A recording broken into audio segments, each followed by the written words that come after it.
예, 이번 시간에는 신의 혁명에 대해서 이야기를 하겠습니다.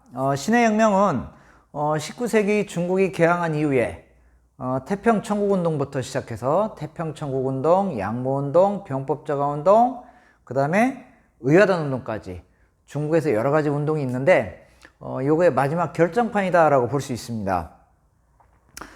직접적으로는 이제 의화단운동, 1899년에 일어났던 의화단운동에 대한 청주의 대응에 대해서 굉장한 실망, 그리고 그 이후에 청나라가 뒤늦게 변법 자강운동을 좀 수용하는 그런 신정이라는 걸 추구하는데, 그거에 대해서 실망하면서 결국에는 청나라가 아무래도 더 이상은 안 되겠다, 청나라 가지고는 해서 시스템을 통으로 바꿔야 되겠다 라고 해서 벌어진 것이 신의 혁명인데, 중국 역사에서, 중국 근현대에서 거의 유일하게, 그리고 거의 완벽하게 성공한 시민혁명이라고도 좀 높이 한다면은 그렇게까지 평가할 수 있을 것 같습니다.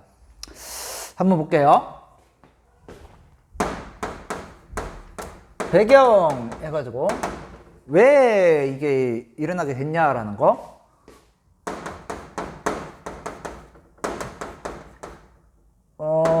중국 그 서태후를 비롯한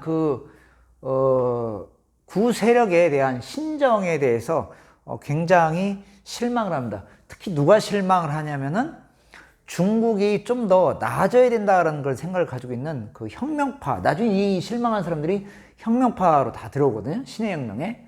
그 사람들이 굉장히 실망을 하게 되죠. 그 다음에 만주적이요. 민족주의가 굉장히 확산되고요. 청나라에 대한 실망이죠. 그 다음에 이런 것에서 순원이 삼민주의를 제창하는데, 물론 이 당시에는 이제 산민이라는 단어는 안 썼지만 요걸 제창하면서 여러 단체를, 다양한 여러 단체를 통합하는데 성공을 합니다. 가령 산민 중에서 이제 첫 번째가 이제 민족이죠. 그래서 우리 한족 중심으로, 이 청나라 이거 만주족 중심으로 이거 안 되겠다라는 거죠. 그러니까 이쪽의 세력들을 포섭하기에 참 괜찮죠. 그래서 민족, 민권, 민생 해가지고 이 세 가지를 주장했다라고 그러는데, 그러면서 순원은 이제 이 자기 신상의 그 위태로움을 느껴가지고 일본으로 망명을 합니다.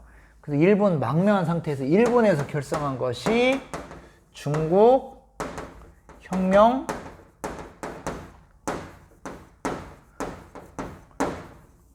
동맹회를 결성하죠. 이 중국 혁명 동맹회, 요것이 바로 신의 혁명을 이끌어가는 리드해가는 최종 단체가 되죠. 어디? 일본에요. 도쿄에서 만들어집니다. 그 다음에 전개. 도화선이 된 거는 철도 국유화 사업이에요.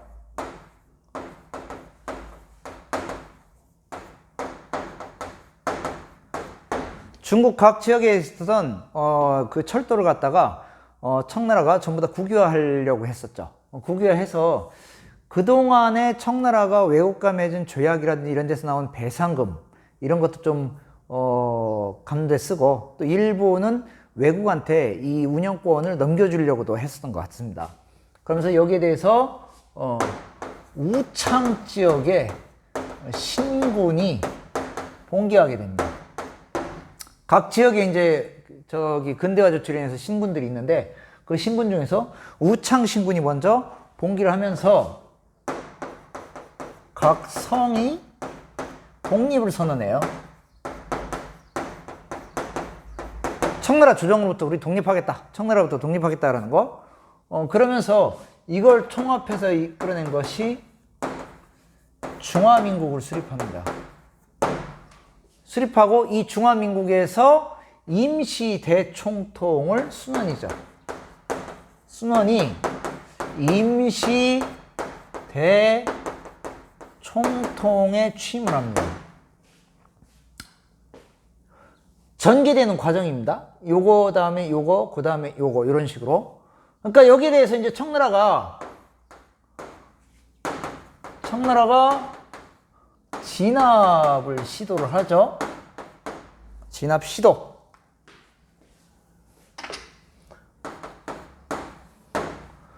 그러면서 누굴 보낸다? 위안스카이.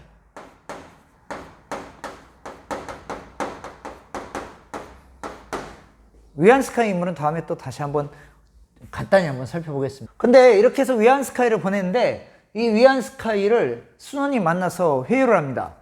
회유를 해서 이쪽에서 이제 중화민국이 여기에 수립돼서 이제 위쪽으로 올라가려고 그러는데 여기서 이제 진압군으로 이제 내려오는 거죠. 위안스카이가. 그래서 위안스카이, 네가 지금 이 상황에서는 우리를 도와야 된다라는 거죠. 그래서 위안스카이가 우리를 도와서 거꾸로 청나라를 무너뜨리면은 대총통 자리를 당신한테 양보하겠다라는 아주 굉장히 큰 이야기를 해요. 그러니까 위안스카이가 이거를 수락을 하죠. 그러면서 여길 진압하는 게 아니라 우리 청조를 무너뜨리게 됩니다. 그러면서 청나라가 멸망하게 되는 거죠. 청나라가 멸망했다라는 것은 중화민국이 이제 중국의 정통 정부가 됐다라는 거죠. 그래서 이제 혁명이 성공하는 거예요. 성공하면서 대총통을 누가? 위안스카이가 가져가게 됩니다. 이게 1912년. 처음에 시작한 건 1911년. 1911년에서 12년에 걸쳐서 일어난 운동이죠. 이게. 그러면서 의의로서 가장 큰 게 아시아에서 최초의 민주적인 공화정이었었다라는 거. 세계에서 이제 최초의 민주공화정이다라고 하면 미국을 꼽고 있죠. 근데 아시아 최초의 민주공화정 중국입니다. 근데 이 두 나라가 지금은 완전히 다른 시스템으로, 미국은 뭐 그대로 그 시스템 가지고 있고 여기는 공산주의에다가 자본주의가 결합된 그런 사회로서 지금 서로 으르렁대고 있죠. 힘겨루기를 하고 있습니다. 이 다음에 이제 요 다음에 이제 쭉 갔으면 좋았는데 위안스카이가 독재 정치를 시도를 하죠. 그래서 이 부분도 따로 떼서 설명을 할 수 있도록 하겠습니다. 그럼 여기에 대해서 이제 직접적으로 영향을 받은 국가가 있어요. 여기에 영향을 받은 국가로 가장 대표적인 것이 베트남입니다.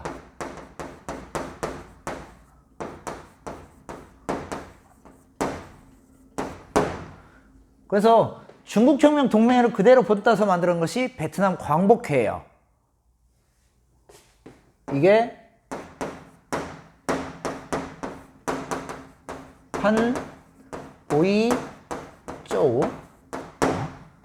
판보이쩌우가 만드는데 이 판보이쩌우가 이게 잠깐만요.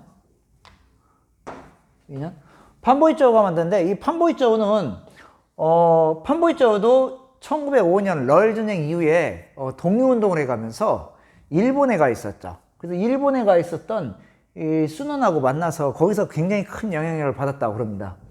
그래서 베트남 이제 일본에서 나와가지고 베트남 광복회를 만드는데 이 만든 장소가 중국의 광저우예요.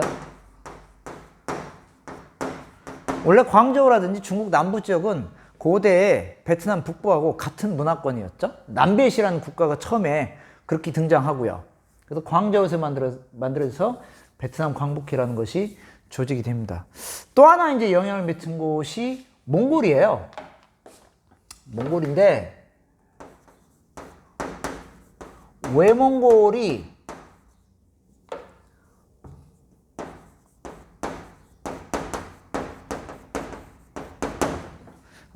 독립을 선언합니다. 근데 결과적으로 여기서 얻어가는 것은 자치예요. 어디로부터 독립이냐?